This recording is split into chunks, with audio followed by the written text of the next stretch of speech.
लाडली ड्रामे की आज के किस्त का नया प्रोमो आ चुका है, जिसमें आप देखने वाले हैं कि अमूमन दुल्हा अपनी दुल्हन का हाथ पकड़कर अपने घर में दाखिल होता है, लेकिन यहाँ पर उलट हुआ। नाज़ो रोहान का हाथ पकड़े आगे आगे और रोहान इसके पीछे पीछे नाज़ो के घर में दाखिल हो रहा है। नाज़ो को लगता है कि इसने दुनिया फतह कर ली। बड़े फ़ख्रिया अंदाज में अपना घर रोहान को दिखाती है और फिर अपना कमरा भी। इसे लगा था कि रोहान बहुत खुश होगा इतना बड़ा घर देखकर, लेकिन इसके अंदाजे तब गलत होते हैं जब रोहान इससे अपना हाथ छुड़वाता है और इस पर चिल्लाता है कि तुम्हें क्या लगता है ये घर, गाड़ी, मैं इन सारी चीज़ों से इम्प्रेस हो जाऊंगा?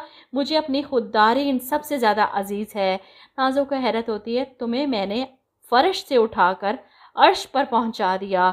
ऐसे में रोहान गुस्से से चिल्लाता है कि तुमने मेरी गैरत का मजाक उड़ाया है, मेरी खुददारी को ख़रीदने की कोशिश की है। नाज़ो को यकीन नहीं आता कि रोहान इस पर चिल्ला रहा है, इसलिए तो चीखती है कि चिल्लाओ मत, ये मत भूलो कि तुम्हारे सामने नाज़ो खड़ी है और तुम इस वक्त नाज़ो के घर में खड़े हो। ये सुनकर रोहान जवाब देता है कि तुम्हें तुम्हारा घर मुबारक हो, मैं यहाँ नहीं रह सकता। वो वहाँ से जाने लगता है जब नाज़ो इसके पीछे भागती है। रोहान, तुम मुझे ऐसे छोड़कर नहीं जा सकते, वो इसे पुकारती रही, लेकिन रोहान ने पलट कर नहीं देखा और ऐसे इनमें नाज़ो कमरे में जाकर चिल्लाती है, I hate you Rohan, I hate you, नफ़रत करती हूँ मैं तुमसे, तुमने ठीक नहीं किया नाज़ो के साथ।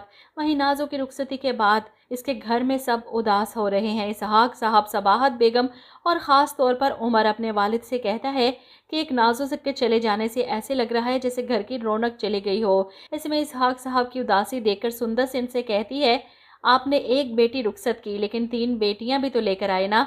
ऐसे में रोहान, जो गुस्से से पागल अपनी शादी की रात शहर की सड़कें छानता फिर रहा है, वहीं इसकी माँ परेशान चकरा कर गिरती है और अब्रिश फ़ोन करती है भाई को कि रोहान, अम्मी की तबीयत बहुत ख़राब है। खैर, अगले दिन सुबह रोहान की माँ इसे लेकर नाज़ो के पास वापस आती हैं कि तुम्हें इस तरह नाज़ो को छोड़कर नहीं आना चाहिए था, लेकिन वहाँ पर तो एक हंगामा खड़ा था। नाज़ो ने अपने भाइयों और अपने बाप को बुला रखा था, रोहान के खिलाफ खूब भड़का कर मामला भी काफ़ी गर्म कर रखा था। और ऐसे में रोहान को देखते ही उमर चिल्लाता है कि तुम्हारी हिम्मत कैसे हुई मेरी बहन की आंखों में आंसू लाने की। रोहान की माँ इस बात को ठंडा करने के लिए इन लोगों को समझाने की कोशिश कर रही कि गलती हो गई रोहान से, आप लोग भी दरगुजर कर दें, लेकिन नाज़ो तो सबके सामने फैसला सुनाती है, ये मेरी ज़िंदगी का फ़ैसला है और मैं ही करूँगी, मुझे अभी और इसी वक्त रोहान से तलाक चाहिए।